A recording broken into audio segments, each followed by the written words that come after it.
In theaters now is a movie, like so many of the last year theatrically, that we've been waiting for. Some arguably have been waiting for this movie for decades. Some have just been waiting a year because of the whole COVID thing. So it's Ghostbusters Afterlife. This is the fourth Ghostbusters film. The Paul Feig film, Ghostbusters, which I've read today, was referred to as Ghostbusters Answer the Call. I'd never read that anywhere. Anyway, the Paul Feig film was a separate standalone thing. This is the third movie in the series of Ghostbusters movies that started in 1984. A little preamble to all what I'm about to say. I saw Ghostbusters opening weekend in the theater when I was 10.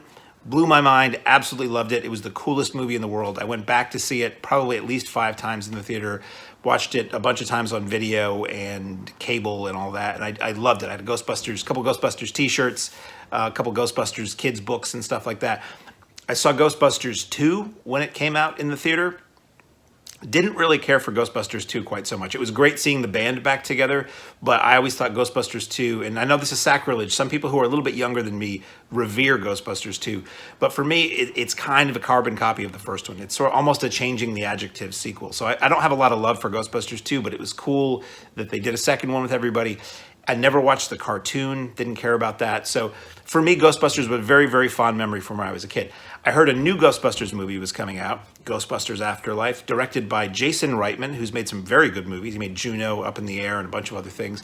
Son of Ivan Reitman, who made the original Ghostbusters film.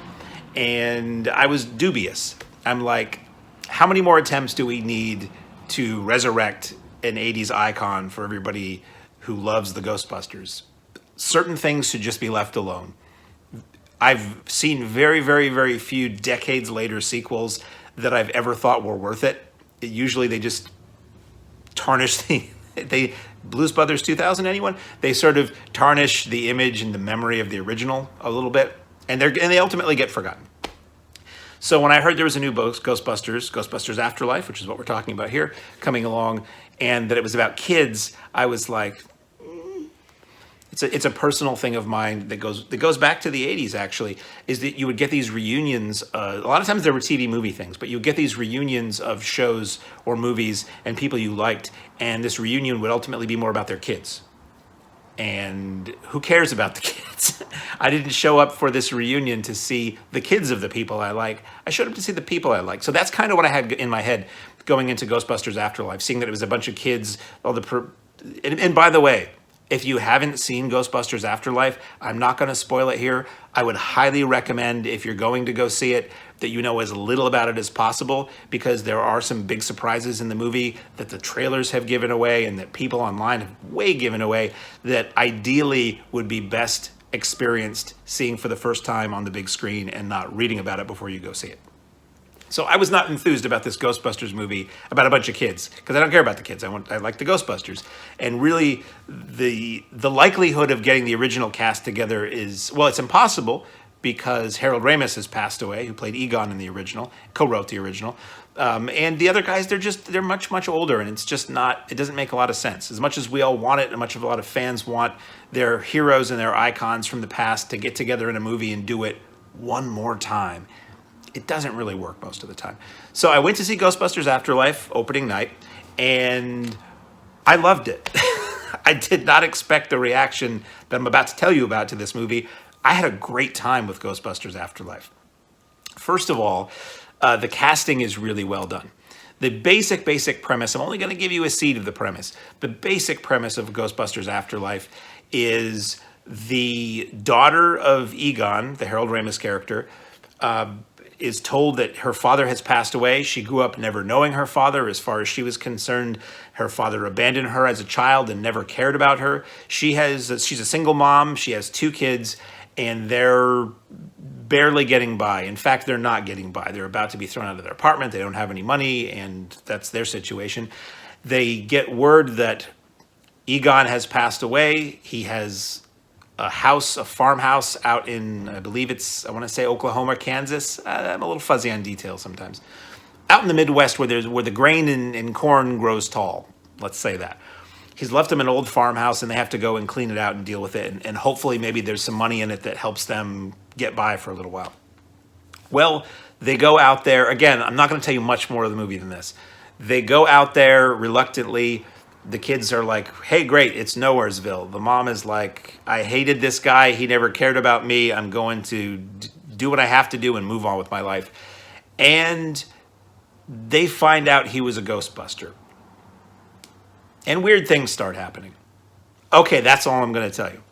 I wish I knew less than even that going into this movie, because there are some really wonderful surprises in here that were blown for me months ago online, because somebody posted a photo of something, and then as the trailers go on, they always show you more and more out of the desperate fear that people won't go see the movie, and they gave away something that should have been huge in the theater. Now, when I saw it in the theater, there were people obviously who didn't know anything about that stuff, because they erupted with applause and woos and laughter and all that, and I'm thrilled for them, because that's really cool. Every movie should, the key to comedy and horror and drama and everything is surprise, is to not flipping to the last page of the book before you start it. Unfortunately, I think there's a lot of people now who are digitally flipping to the last page of this movie before they see it, and that's too bad. But anyway, the cast was great. Mckenna Grace, I've seen her in other things. I won't forget her from this movie. She plays Egon's granddaughter, who is like a mini Egon. She's a scientist. She's awkward, and she's fascinated by the world around her and the legacy her grandfather left behind. She's outstanding in this movie. And that's the thing, too. A lot of times you have movies with kids, and the kids are just annoying, or they're not good actors, and it sinks it. The kid actors in this are good. It's Mckenna Grace and Finn. Sorry, Finn, I forgot your last name. From Stranger Things. The Stranger Things kid, as everybody's calling him. They're great. There's a little kid who latches on to the Mckenna Grace character, who's a little kid who does podcasts. He's fantastic. The movie's really funny. Paul Rudd is hilarious. I laughed out loud multiple times through this movie, but it's not just a comedy. What's really interesting about this, it takes its time, and I was really impressed that it did this. For a chunk of the movie, it's kind of a family drama with light moments.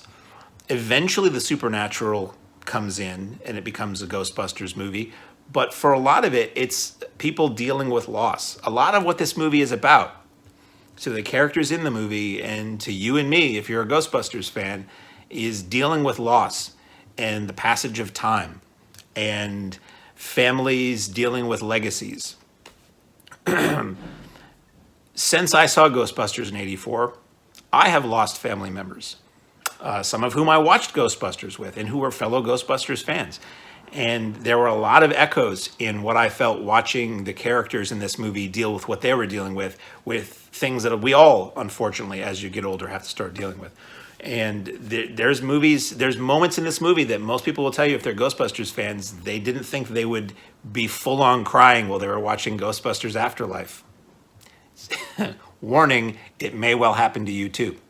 You'll laugh, you'll cry, you'll kiss $5 goodbye. If you can still find a theater that charges only $5. And the effects I thought were very well done. The story I thought was very well done. I've heard a lot of quibbles. None of it bothered me a bit.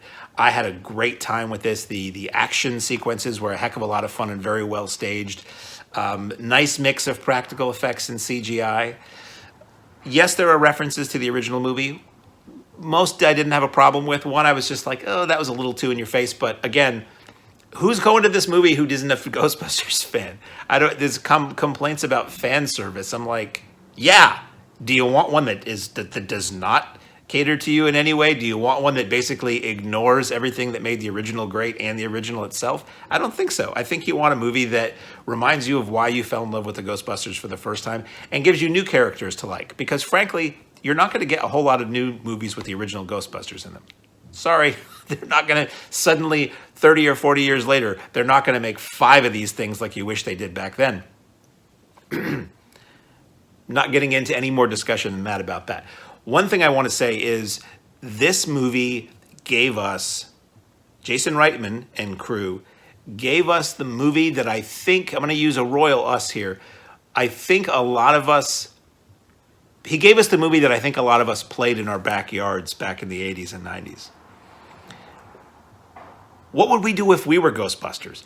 Hey, friend of mine, let's have a little adventure and pretend we've got the proton packs. What would we do if we had Ecto-1? This movie vicariously gives you that on the big screen.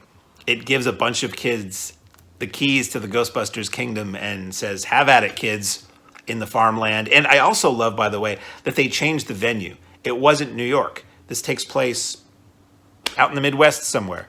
Shot in Canada. Shot in Canada, but it takes place out in the Midwest somewhere, which is cool. That's what I always said, to totally reference a movie I'm not talking about, Smokey and the Bandit. The second movie should have been the movie they tease at the end of the first movie. It should have been somewhere else. Imagine a series of Ghostbusters movies. Now, they might have done this in comics or books or the cartoon, but I didn't ingest any of that. I was talking about the movies.